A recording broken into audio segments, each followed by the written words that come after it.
On line فن خطابت course class number 41۔ میرے پیارو، ہم آپ کے سامنے خطیب کی صفات کا ذکر کر رہے ہیں کہ جن صفات کا ایک خطیب میں ہونا یہ لازمی اور ضروری چیز ہے، یعنی یہ وہ صفات ہیں چنی ہوئی، منتخب اور چھانٹی کی ہوئی صفات کہ جن کا ہر صورت میں خطیب کے اندر ہونا لازم اور ضروری ہے۔ ان میں سے ہم نے 6 جو صفات ہیں ان کا ذکر آپ احباب کے سامنے ماں قبل کی 2 نشستوں میں کر دیا ہے۔ اب ہم 7ویں صفت سے آغاز کرتے ہیں۔ 7ویں صفت ہے قوت استدلال کا ہونا۔ قوت استدلال کا مطلب کیا ہے؟ قوت استدلال کا اگر آپ بالکل سادہ لفظوں میں، اشتہاری انداز میں یا عرفی اعتبار سے مطلب سمجھنا چاہیں تو میں یوں کہوں گا کہ ایک خطیب کو نقطہ داں ہونا چاہیے۔ کیا ہونا چاہیے؟ نقطہ داں۔ یہ نقطہ داں کیا ہوتا ہے، اس کی وضاحت سے پہلے میں لفظی وضاحت کر دوں۔ یہ نون، کاف باریک اور تے یعنی الف بے تے، یہ والا تے ہے اور یہ تو نہیں ہے، اور آگے ہے ہے یعنی نقطہ داں۔ ایک ہوتا ہے نقطہ داں، اس میں قاف موٹا ہوتا ہے، تو موٹا ہوتا ہے، اس کا مطلب ہوتا ہے ڈاٹ، اس کا مطلب ہوتا ہے نشان۔ تو یہ نقطہ اور ہے، وہ نقطہ اور ہے۔ عام طور پر ہمارے ہاں اس میں بھی غلطی کی جاتی ہے۔ بعض ساتھی وہ بول دیتے ہیں نقطہ داں، یہ غلط ہے، اور اسی طور پر بعض اس کی جمع کے طور پر بول دیتے ہیں اہم نقاط، یہ بھی غلط ہے۔ صحیح کیا ہے؟ نمبر 1 لفظ ہے نقطہ، نون باریک کاف اور تے اور ہے، نقطہ، اور اس کی جمع ہے نکات۔ یہ بھی ذہن نشین رکھیے گا، اس کی جمع کیا ہے؟ نکات، یعنی نون باریک کاف الف اور آخر میں تا۔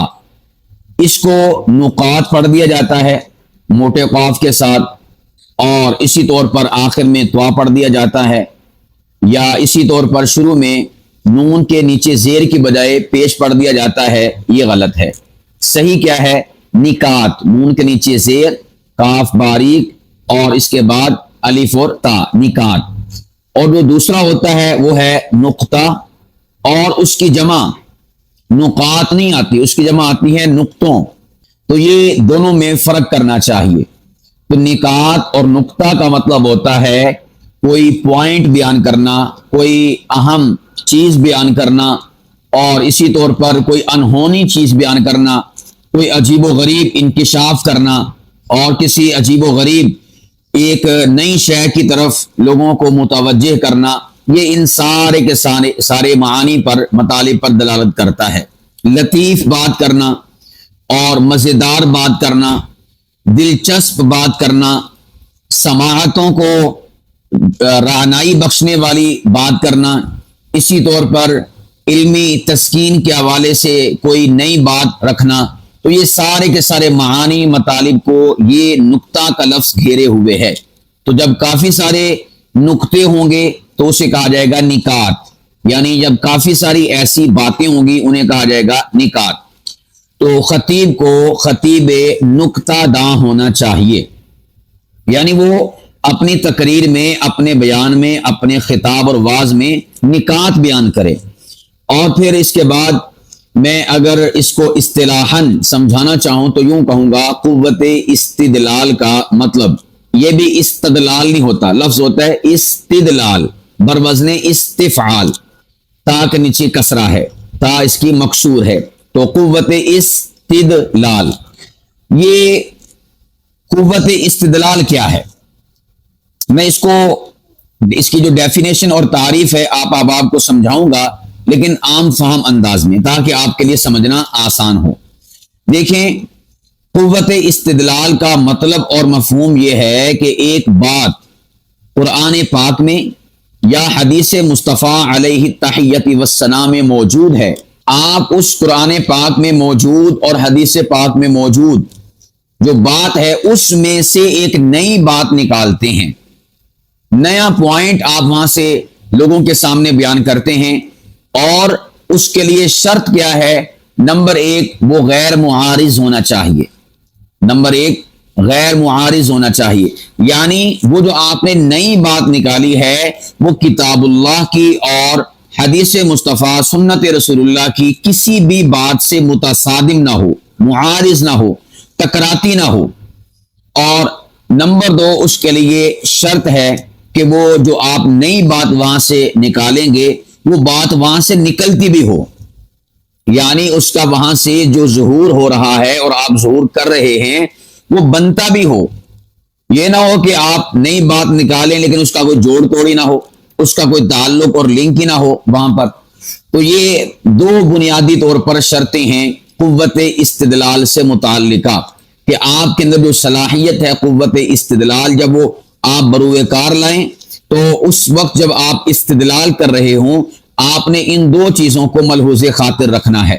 نمبر ایک چیز کیا ہے کہ آپ کا جو استدلال ہے، جو آپ نئی بات نکال رہے ہیں، یاد رکھیے گا یہاں پر جو فقہ کے حوالے سے استدلال کی اصطلاح ہے، جس طرح استدلال ہوتا ہے، استحسان ہوتا ہے، میں فقہ کے حوالے سے بحث نہیں کر رہا، اس کی تعریف کیا ہے، اس کی شرائط کیا ہے، اس کی ڈیٹیلز کیا ہیں، تفصیلات کیا ہیں، وہ ہم جب فقہ کا درس دے رہے ہوں گے، پڑھ رہے ہوں گے، اس موقع پر اس کو ڈسکس کریں گے۔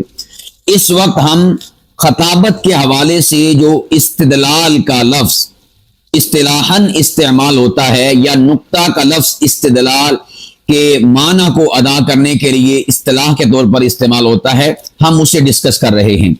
تو میں نے عرض کیا کہ سب سے پہلی شرط یہ ہے کہ وہ آپ کا استدلال، سادہ لفظوں میں آپ نے وہ جو نئی بات نکالی ہے وہ بات کتاب اللہ، سنت رسول اللہ، فرامین مصطفیٰ میں سے کسی کے ساتھ ٹکراتی نہ ہو، اور نمبر دو کہ وہ بات جو آپ نکال رہے ہیں وہ وہاں سے نکلتی بھی ہو، وہ وہاں سے نکلتی بھی ہو، اس بات کو آپ نے ملحوظ خاطر رکھنا ہے۔ چلیں پہلے میں اس کی ایک مثال، ایک یا دو مثالیں دے دیتا ہوں کہ وہ بات وہاں سے نکلتی بھی ہو۔ مثال کے طور پر ہے تو بڑی عجیب بات، لیکن چونکہ بعض لوگ ایسا بھی کرتے ہیں اس لیے میں ایک ان کی بات کو نقل کرتے ہوئے اس بات کو پیش کر رہا ہوں، کہیں آپ اس بات کو میرے کھاتے میں نہ ڈال دیں، یہ میں لوگوں کی بات نقل کر رہا ہوں۔ بعض لوگ کہتے ہیں جی قرآن پاک میں انگلش الفاظ بھی آئے ہیں، قرآن پاک میں انگلش الفاظ بھی آئے ہیں، کہاں پر آئے ہیں جی؟ کہتے ہیں الیاذ باللہ، الیاذ باللہ۔ میں نے پہلے کہا کہ میں لوگوں کی بات نقل کر رہا ہوں، اپنی بات نہیں کر رہا۔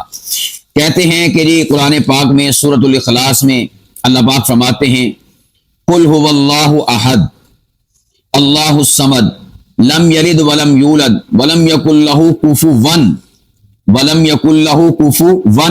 یہ ون جو ہے ONE ون، جو انگلش میں ایک کے لیے بولا جاتا ہے ون، یہ قرآن پاک میں آ گیا۔ یہ گویا کہ نئی بات قرآن پاک سے نکال رہے ہیں۔ اور اسی طور پر کہتے ہیں کہ قرآن پاک میں یو بھی آیا ہے، یو انگلش کا کہاں پر ہے؟ ولم یولد، ولم یولد، یہ قرآن پاک میں جو ہے انگلش کا یو بھی آیا ہے۔ اسی طرح بعض ایسے ہیں کہتے ہیں الیاذ باللہ قرآن پاک میں یوفون کا ذکر آیا ہے، یوفون جو کمپنی ہے، پارہ نمبر 29 سورۃ الدہر رکوع نمبر 1، یوفون بالنذر، الیاذ باللہ۔ قرآن پاک میں جاز کا لفظ بھی آیا ہے، جو کمپنی ہے، الیاذ باللہ۔ پارہ نمبر 12 سورہ یوسف، سورہ نمبر 12 اور اس کا رکوع نمبر ہے 2، ہوا جازن ام والدہ۔ اسی طور پر جو ہے قرآن پاک سے اور بھی کئی ساری باتیں وہ پیش کرتے ہیں، الیاذ باللہ۔ اللہ پاک کی ذات محفوظ رکھے، یہ لوگوں کی میں باتیں آپ کے سامنے نقل کر رہا ہوں۔ یہ نئی بات قرآن پاک سے نکال رہے ہیں، لیکن یہ ایسی بات ہے کہ جو نکلتی نہیں ہے، اس کو کہہ لیں کہ زور زبردستی کے ساتھ آپ نکال رہے ہیں۔ یہ ایسے ہی ہے جیسا کہ مرزا غلام احمد قادیانی کہتا ہے کہ میرا نام بھی قرآن پاک میں آیا ہے۔ کہاں پر آیا ہے؟ پارہ نمبر 28 سورۃ الصف رکوع نمبر 1، من بعد اسمہ احمد، کہ میرے بعد ایک نبی آئے گا اس کا نام ہوگا احمد۔ وہ کہتا ہے کہ غلام احمد، غلام تو میری ماں ویسے مجھے کہتی تھی، میرا نام احمد ہے، تو احمد قرآن پاک میں آیا ہے۔ تو اس طرح سے جو ہے قرآن پاک سے ایک نئی بات کو نکالا جا رہا ہے۔ تو اس لیے میں نے اصول بتایا کہ وہ جو آپ نئی بات نکالیں گے، یعنی آپ پر پابندی نہیں ہے، نئی بات نکالیں لیکن وہ نئی بات جو ہے ایسی ہونی چاہیے کہ وہاں سے نکلتی بھی ہو، جس کو کہتے ہیں نا گل باندھی بھی ہوئے، باندھی جوڑتی بھی ہوئے. یہ نہ ہوئے کہ نہ اس کا سر قرآن پاک سے ملے اور نہ ہی اس کی انتہا قرآن پاک سے ملے. جو بات بھی آپ نئی نکالیں گے، نیا آپ جو ہے وہاں سے کچھ اخذ کریں گے، وہ کتاب اللہ سنت رسول اللہ سے نکلتا بھی ہو. بعض لوگ وہ تو ایک لطیفے کے طور پر چیز کو پیش کرتے ہیں، ایسا بھی نہیں کرنا چاہیے. قرآن پاک ایسی کتاب نہیں ہے، الیاذ باللہ. یہ تو بہت معتبر فقہ مستند اور بڑی اہمیت کی حامل کتاب ہے. کہتے ہیں کہ قرآن کہتا ہے کہ یزید ظالم نہیں تھا، ہاں وہ خسارے میں تھا. کہاں پر لکھا ہے؟ پارہ نمبر 28 سورۃ المنافقون اور اس کا سب سے آخری رکوع، ولا یزید الظالمین الا خسارہ، ولا یزید ظالمین، اور نہیں ہے یزید ظالم الا خسارہ مگر خسارے والا، الیاذ باللہ. حالانکہ یہاں پر بات کیا ہو رہی ہے کہ ظالمین کے نامہ اعمال میں ان کے جو آخرت کا اکاؤنٹ ہے اس میں نہیں اضافہ ہوتا مگر خسارے کا. یا جو ظالمین دنیا میں کام کرتے ہیں تو ان کی کرتوتوں الٹے کاموں کی وجہ سے ان کی کسی بھی شے میں اضافہ نہیں ہوتا مگر نقصان، گھاٹے اور خسارے میں اضافہ ہوتا ہے. یہاں پر تو ظالمین کی بات ہو رہی ہے، یزید کی تھوڑی بات ہو رہی ہے. لیکن لوگ قرآن پاک سے اس طرح کی چھیڑخانی رکھتے ہیں. تو ایسے لوگوں کو اللہ کی ذات سے ڈرنا چاہیے، خوف خدا رکھنا چاہیے. اسی طرح قیامت کی پیشی کا استحضار کرنا چاہیے کہ ہم نے اللہ کو جواب بھی دینا ہے. دو مثالیں اور ذہن میں آ گئی ہیں، وہ بھی عرض کر دیتا ہوں. ایک تو شیعہ ذاکر ہیں لاہور کے جواد نقوی، انہوں نے خود بیان کی کہ یہ جو نشتر پارک کراچی میں ان کا جلوس نکلتا ہے تو اس کو کہا کہ ایک ذاکر قرآن پاک سے ثابت کر رہا تھا. کہاں سے؟ علم نشرح لک صدرک. یہ جو علم ہے یہ کیا ہے؟ وہی جو ان کا علم ہوتا ہے. اور اسی طرح نشرہ یہ کیا ہے؟ نشتر پارک. اور صدرک یہ کیا ہے؟ صدر سے، یعنی نشتر پارک سے لے کر صدر تک جو ہے وہ علم پاک کا جلوس نکلے گا. یہ کہاں سے ثابت کر رہے ہیں؟ جی قرآن پاک سے. اسی طور پر ایک اور بندہ تھا، اس کے بارے میں ایک بات مشہور ہے کہ اس کے پاس ایک عورت آئی تو اس نے کہا کہ میرے بیٹے نافرمان ہیں اور ویسے ہیں ایسے ہیں، تو آپ ایسا کریں کہ یہ بتائیں کہ ساری کی ساری جو وراثت ہے یا سارا کا سارا مال ہے وہ ماں کا ہوتا ہے، بیٹوں کا یا بیٹیوں کا اس پہ کوئی حق نہیں ہوتا. تو اس نے جو ہے قرآن پاک سے ثابت کیا. کہاں سے ثابت کیا جی؟ ما اغنا عنہ مالہ وما کسب. مالہ مال کا ذکر ہو گیا اور ماں کا سب، یعنی ماں جو اس میں موصول ہے جو کے معنی میں آتا ہے اس کو ماں بنا دیا، اور کا سب یہ جو سب ہے اس کو اردو والا سب بنا دیا. حالانکہ الیاذ باللہ اس کا معنی اور مفہوم ہی مختلف ہے. مالہ اس کا مال، وا ماں اور جو، کاسبہ ماضی کا پہلا صیغہ، واحد مذکر غائب، کاسبہ یکسبو بمعنی کمائی کرنا. اللہ تو ابو لہب کا ذکر کر رہے ہیں کہ اس کے مال اور اس کی گئی کمائی نے اسے کسی قسم کا فائدہ نہیں دیا. تو اب اس کو جو ہے یہاں پر فٹ کر دیا کہ قرآن کہتا ہے الیاذ باللہ مال وہ سارا کا سارا ماں کا ہے. مالہ مال و ماں سب کا سب جو ہے اس کا معنی کیا ہو گیا کہ سب کا سب ماں کا ہے. نعوذ باللہ من ذالک. اس طرح کی بے شمار مثالیں میں آپ کے سامنے رکھ سکتا ہوں. آپ احباب نے بھی کئی سنی ہوں گی، بعض نے اپنے اساتذہ سے سنی ہوں گی، بعض نے اپنے ہم جولیوں سے سنی ہوں گی، بعض ازراہ تفنن، ازراہ تلذذ، ازراہ مزاح، ازراہ مذاق اور ازراہ لطیفہ یہ چیزیں سنا رہی ہوتی ہیں. میں ان سبھی احباب سے کہوں گا خدا کے لیے یہ کوئی دنیاوی مصنف اور رائٹر کی لکھی ہوئی کتاب نہیں ہے، یہ خدا کی نازل شدہ کتاب ہے. انہ لتنزیل رب العالمین، یہ تمام جہانوں کے رب کی جانب سے نازل شدہ کتاب ہے قرآن پاک. اس کے ساتھ ایسا کھلواڑ اور مذاق مت کیجیے. کیا ہے تو مل کر توبہ کیجیے. اللہ سبحانہ و تعالی ہماری خطاؤں کو معاف فرمائے اور ہمیں قرآن کے حوالے سے سینسیٹیو اور حساس ہونے کی توفیق عطا فرمائے. تو میں عرض کر رہا تھا استدلال، اس کی دوسری شرط ہے کہ وہ استدلال بنتا بھی ہو، نکلتا بھی ہو اور ہوتا بھی ہو. اور اسی طرح جو پہلی شرط ہے وہ کیا ہے کہ اس استدلال کا جو سب سے اول اس کی ڈیمانڈ اور شرط ہے وہ یہ ہے کہ وہ کتاب اللہ کی کسی بات سے ٹکراتا نہ ہو، حدیث مصطفیٰ کی کسی بات سے ٹکراتا نہ ہو. ہاں اس میں موافقت پائی جاتی ہو، یہ بنیادی شرط ہے. یعنی یہ شرط تو سمجھو کہ سب سے پہلے آپ نے دیکھنی ہے کہ وہ چیز کتاب اللہ سے ٹکراتی نہ ہو، موافقت رکھتی ہو، مطابقت رکھتی ہو، مماثلت رکھتی ہو، اور کتاب اللہ اور احادیث مبارکہ کے مزاج میں اور اس کے احکامات اور مسائل اس کی بیان کردہ چیزوں میں فٹ بیٹھتی ہو، تو آپ ایسی نئی بات نکال سکتے ہیں، اور اسی کو نقطہ دانی کہا جاتا ہے، اور یہ جب جمع ہو جاتی ہے اس کو نکات کہا جاتا ہے. اور یہی قوت استدلال ہے کہ جس کی بنا پر آپ ایک نئی چیز کا استدلال پیش کرتے ہیں. میں آپ کے سامنے ایک مثال رکھنا چاہوں گا قرآن پاک سے. اللہ پاک قرآن کریم میں فرماتے ہیں، پارہ نمبر 21 ہے اور اس کی سورۃ الاحزاب ہے، آیت نمبر ہے 23 اور 21ویں پارے کا سب سے آخری رکوع ہے.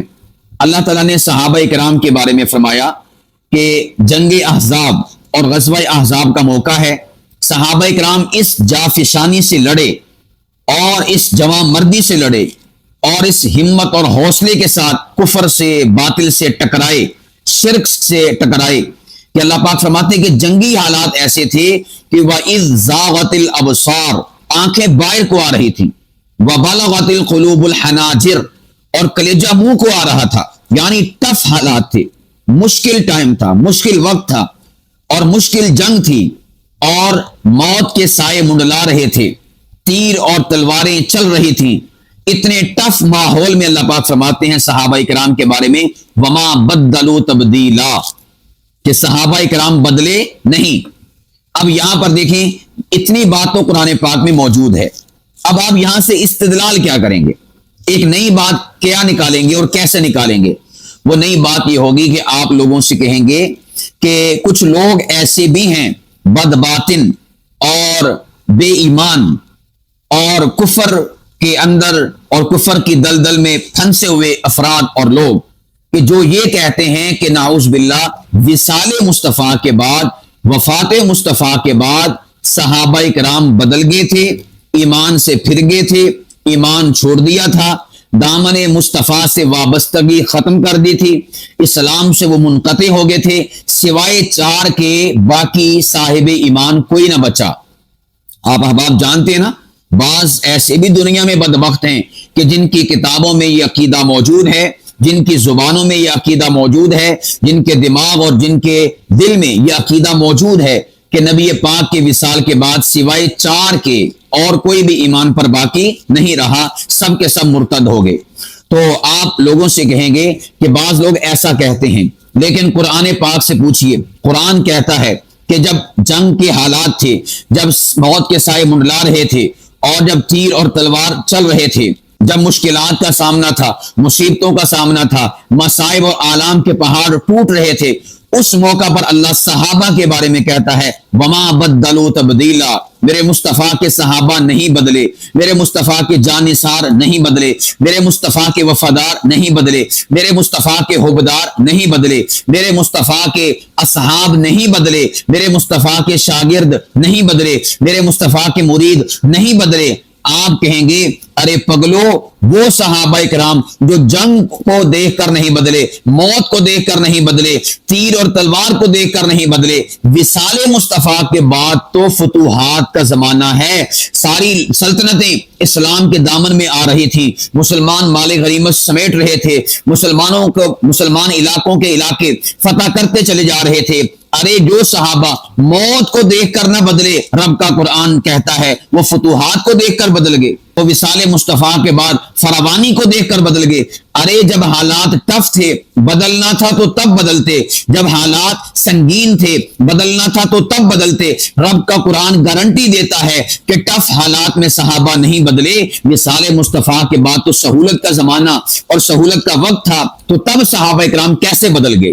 اب یہ دیکھیں، یہ جو وصال مصطفیٰ کی بات ہے، یہ بات کر رہے ہیں قرآن پاک میں اللہ سبحانہ و تعالی زندگی مصطفیٰ کی، حضور کی زندگی کی.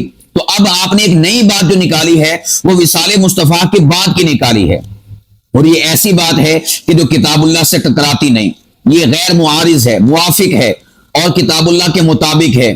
کتاب اللہ کی کئی آیات اس کو سپورٹیو ہیں، احادیث نبویہ اس کو سپورٹیو ہیں، تاریخ اس کو سپورٹیو ہے، مشاہدہ اس کو سپورٹیو ہے۔ تو اس لیے میرے پیاروں، میں نے آپ کے سامنے ایک مثال عرض کی ہے کہ آپ کتاب اللہ سے، حدیث مصطفیٰ سے نئی بات نکالیں اپنی قوت استدلال کے ملکہ سے، لیکن وہ بنیادی طور پر آپ نے جن باتوں کی طرف دھیان کرنا ہے، نمبر ایک، وہ کتاب اللہ اور سنت رسول اللہ فرامین مصطفیٰ میں سے کسی کے ساتھ ٹکراتی نہ ہو، اور اسی طور پر نمبر دو، اس میں یہ وصف بھی پایا جاتا ہو کہ وہ بات وہاں سے نکلتی ہو۔ اس کا آپ نے بنیادی طور پر خیال رکھنا ہے۔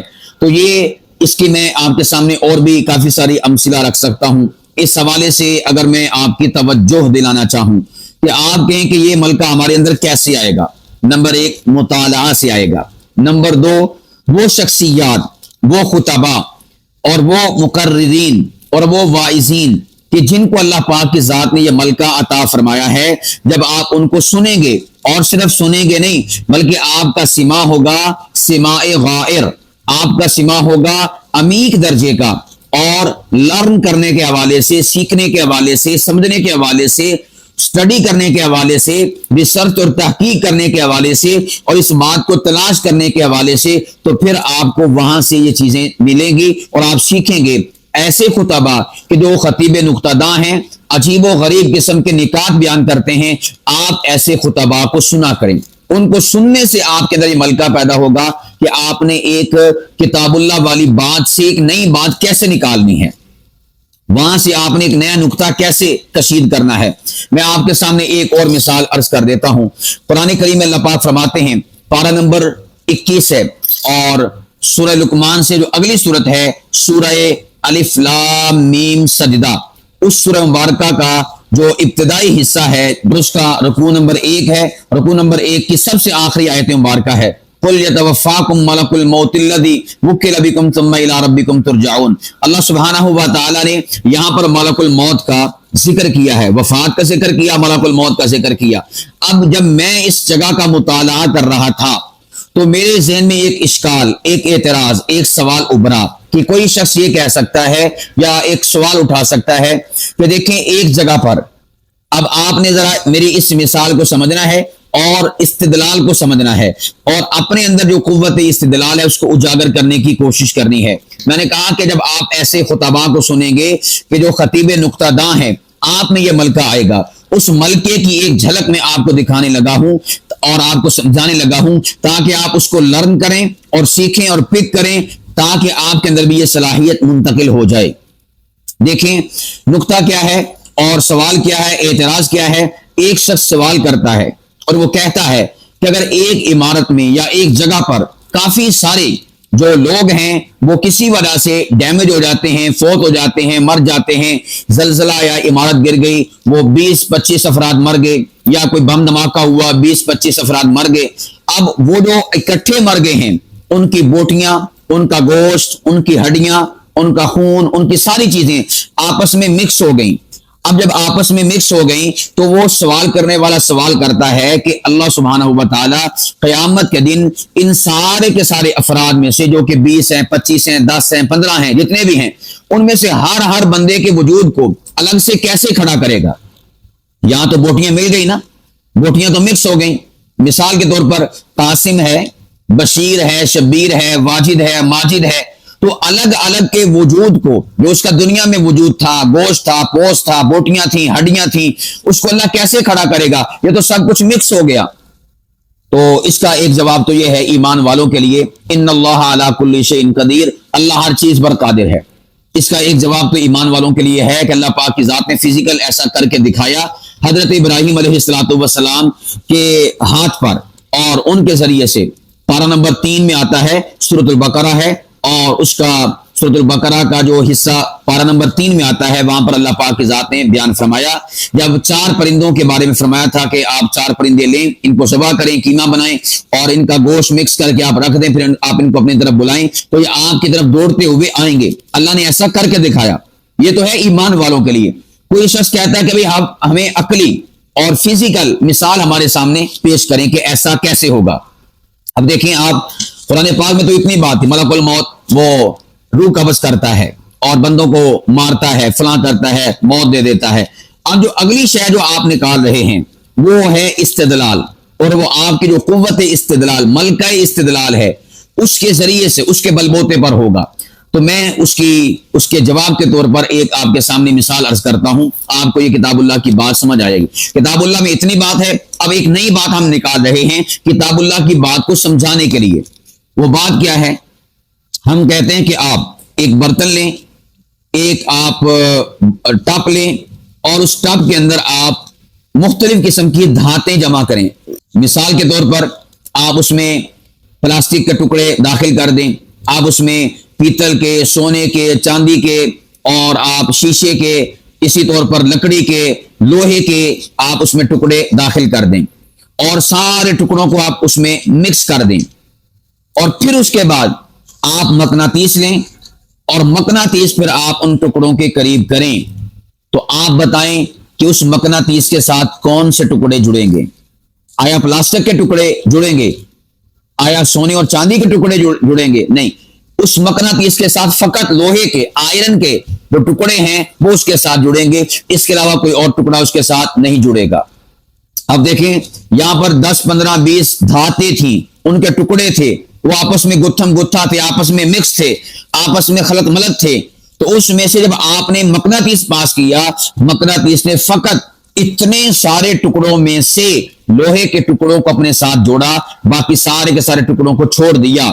تو بھئی دنیا کے مقناطیس میں یہ پاور اور طاقت ہے، تو میرے رب کے پاس کوئی مقناطیس نہیں ہے کہ وہ اتنے سارے افراد، اتنے سارے بندے، شبیر، واجد، ماجد، قاسم، ان کی جو بوٹیاں مکس ہو چکی ہیں، کیما بن چکی ہیں، گتھم گتھا ہو چکی ہیں، آپس میں پیوست ہو چکی ہیں، میرا رب وہ ساری قدرتوں کا مالک ہے، وہ ایک ایسی شے پاس لگائے گا کہ قاسم کا سارا وجود ان سارے مکس اجزاء میں سے نکل کر ایک الگ سے وجود قائم ہو جائے گا، جو کہ قاسم کا اصلی وجود ہوگا۔ اسی طرح جس طرح کہ آئرن اور لوہے کو ایک مقناطیس نے کھینچا تھا سارے کے سارے مکس اجزاء میں سے۔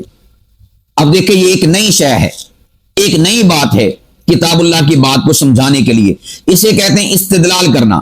دیکھیں میں نے آپ کو پہلے بتایا کہ ہم فقہ کے حوالے سے یہاں پر استدلال کو ذکر نہیں کر رہے، ہم خطابت کے حوالے سے استدلال کو ذکر کر رہے ہیں، اور ہم نے استدلال کا سادہ سا معنی اور مفہوم آپ کو بتایا کہ کتاب اللہ، سنت رسول اللہ، فرامین مصطفیٰ میں سے آپ ایک نئی بات کو نکالتے ہیں، بس ہم یہ ذکر کر رہے ہیں، اور وہ جو نئی بات ہے وہ کتاب اللہ، سنت رسول اللہ کی کسی بات سے ٹکراتی نہ ہو، معارض نہ ہو، اور نمبر 2 وہاں سے وہ نکلتی ہو، بنتی ہو، یہ نہ ہو کہ آپ اس کا جوڑ ہی نہ بنتا ہو۔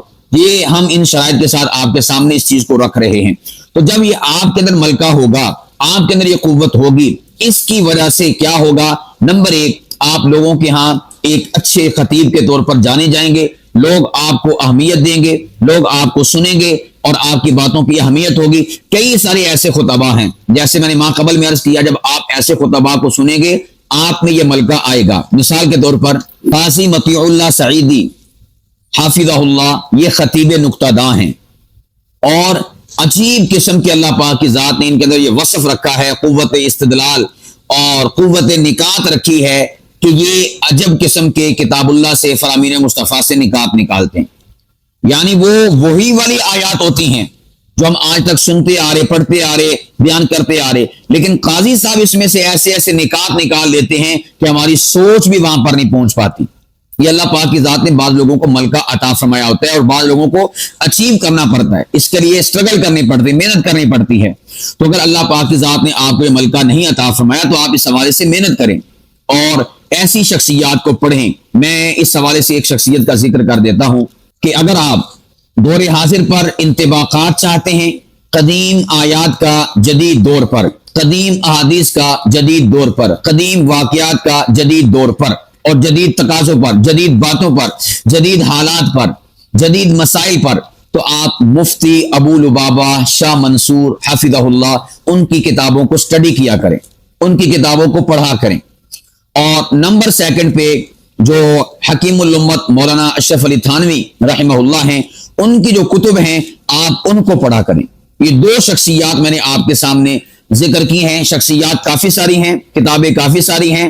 بس اوقات ایسا ہوتا ہے کہ بعض کہتے ہیں اور بتا دیں اور بتا دیں اور بتا دیں، تو پھر جب زیادہ آ جاتا ہے تو پھر بندہ نہ ادھر کا رہتا ہے نہ ادھر کا رہتا ہے، وہ بلکہ ایک سمجھے کہ خلجان میں پڑ جاتا ہے کہ میں کس کو پڑھوں کس کو نہ پڑھوں، کس کو سٹڈی کروں کس کو نہ سٹڈی کروں۔